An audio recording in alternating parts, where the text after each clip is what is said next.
All right, we're now joined by Ross Chastain, driver of the #1 for Trackhouse Racing, the Chevrolet. We're going to go ahead and open up for questions. Jordan over there.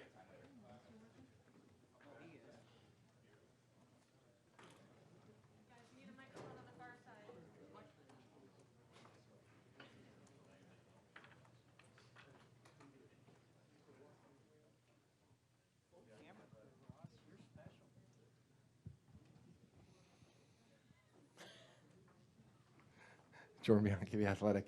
A lot of talk this week about drafting and teammates and how you support one another. I'm curious, within Trackhouse, is there a conversation that needs to be had about, hey, if Daniel needs help, you're going to have to be there for him or anything like that? I'm there for my amigo all the time, man. Yeah, we've already had those conversations. We had them with GM and Chevrolet, and we know the bigger picture of the bow tie and what's important. And yeah, we can do a lot of good and for the one car and help people where we can. And tomorrow night will be a key moment to do that. When was conversations with GM and what was said in there? Monday, and just getting everybody together just to talk, and just hear what people's plans are and philosophies. Right, there's a million ways you can go about this race, and I think, I know for me, I can't speak for anybody else, but my mind kind of like sways with the wind on what I think is going to work, because you look at statistics and you look at the history of it, and you can read it like one way, or you can read it the complete 180 of what's successful here. So, yeah, just getting us all in a room and hearing everybody out. Right here in the front. Matt Weaver, Sports Not. So all of that aside, trying to get Daniel in, that's super important. On the other hand, it's a win at Daytona. You of all people know how much 1 point could matter come November or October as well. So how much do you try to balance the needs for the entire organization, but also kind of your personal ambitions too? Personally, I'm in Darlington already. I mean, I don't hate to say it because it's the truth. We've put effort in, and we have a car that we think can go be competitive, and we'll play the race out as it comes. But I've learned to not come here with any grand plan. Yes, if there's a stage point, if there's a win, go for it. But I plan on being, said it before, I plan on being backwards in the grass at 200 miles an hour. And if I don't hit anything too hard and I can get back to pit road with minimal damage to the bottom of the car, I'll still have a shot to win. So, I don't get upset when stuff happens at these places anymore. I used to be so on edge through the truck series, and then I heard an old veteran say that, and it made a lot of sense, and it made my weeks leading up to these races a lot easier. And so, mentally, we've already been fully preparing for Darlington. And then lastly, I feel like as both a fan and now as a driver, all you've really known is the current playoff format or a chase for the championship. So you probably don't think about how things used to be because that really didn't apply to you. How do you feel about being a part of this kind of pressure cooker playoff year after year? Do you enjoy that? I actually do think about that because I was a fan and I did, follow the points whenever it was 5 points per position and season-long points. And you got points for leading laps, and you got all this other stuff. And this is the last week. It's very easy to look at the points and see that we've fallen from within, or being the points leader earlier in the year. We're over 100 points out now. I don't think with 11 races to go, we would have a realistic shot to go win a championship. So I love it. I mean, it gives us a real shot.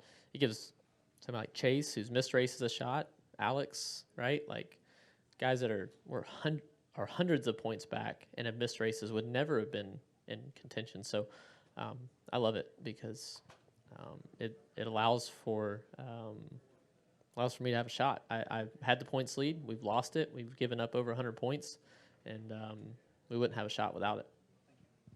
We're going to go to Jeff back there, and then to Holly, and then to Lee here in the front. Ross, in 3.5 months, you have, I think, 1 top 5 and 3 top 10s. Obviously, for the playoffs, that's not going to be enough, as you know. So what's your level of confidence that you guys can pick it up from here and start getting better results in the playoffs? My one team, and driving the race cars, yeah, I see the stats. We look at it. We've looked at it with GM this week of just how the season's laid out compared to last year, and it's just a very glaring thing when you click on finishing position. But there's a lot more to be said for average running position, and I'm not finishing where we're running. The pace can be argued was better last year, but running position was similar. So there's a lot of things and details you can dig into and see, and we just did that this week, and it honestly made me feel okay because I know where we can be better, and I know that I can be better at finishing these races, and I got to tell you, I was a lot more nervous sitting up here last time I was at this desk announcing our multi-year contract extension and new contract than I am right now going into the playoffs, which is a really cool feeling. Those were nerves and pressure for another reason of just getting it out and one of the worst kept secrets, second worst kept secret I guess we've had this year. But I had more pressure sitting up here then than I do now with Darlington, Kansas, Bristol coming up this month. Go to Holly here in the front, then Lee. Hi, Ross. Holly Kane with the NASCAR Wire Service. You kind of alluded to this a little bit, but what are you expecting out of the race? Because there are so many people that need a win, that can get that win. Is there more strategy involved than normal, or do you expect it to be, as Daytona often is? What are your realistic expectations of this race, and is it different from the Daytona 500 because it sets the playoff field?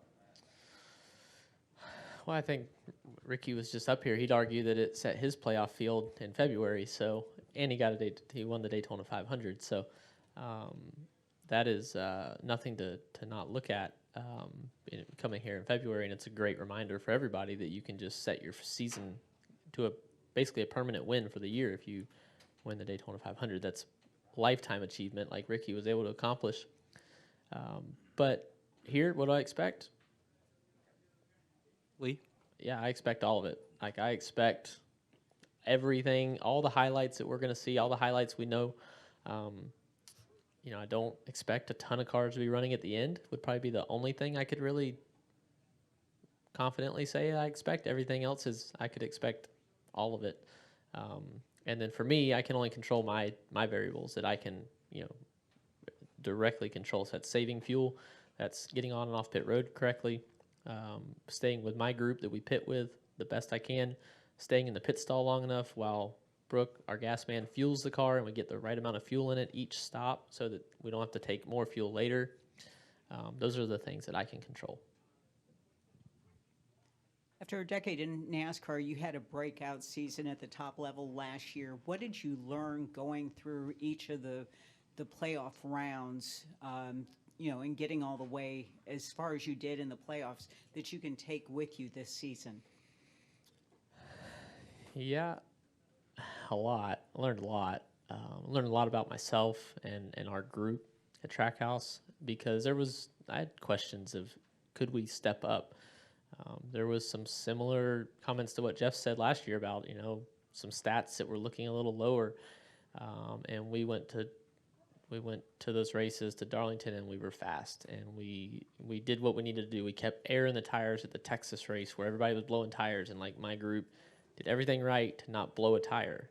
We weren't the fastest car, but we did the things we needed to do to survive and advance. That's no different now. I can't let the Nashville win or everything that's happened since the playoffs last year affect the fact that I just know we have to go week by week. And then the Roval haunts me. I mean, that wreck partway through that race should have taken us out. And we were, by some gift, given another chance, and we took full advantage of it in that round of 8. So minimizing those mistakes. We did so good those other 9 races, and the Roval stands out as the one, and I got away with it. But we'll, all that plays into account. And there's a corner I won't crash at the Roval this year. I have worked really hard. I'm not saying it won't happen, but turn 2 at the Roval, I should go slow enough through there this year that we don't crash because that could have been really bad. And you said you already had you were already focused on Darlington. I bet after Darlington this spring, you had a lot of sleepless nights. And so what did you learn from that experience, and how will you approach racing at Darlington moving forward different? Well, what happened in the spring caused me not to win, and I don't like to lose, so I'm not going to do that again. But I'm still going to go race. And Larson and I have had some great battles this year. We were side by side a couple of times late in the race last week at Watkins Glen, and then at the end of the race, it wasn't me that was running into everybody at the end. I was watching it in my camera, laughing, the rearview camera, because I was like, yes, it's not me, it's them. And so, you know, I did have some sleepless nights after, but I also learned a lot from that too. And talking to Mr. Hendrick was, you bring it up, that was some really cool conversations, and he was great, and he had some great advice, and I've lived by some of the words he was nice enough to give me that early morning we talked. And you know, I'll never forget that conversation, good or bad. I don't like the reasons that it came about, but I like that talk, so I listen, and I've taken what he said to heart, and been better for it. Any other questions for Ross? All right. Thank you, Ross. Good luck this weekend.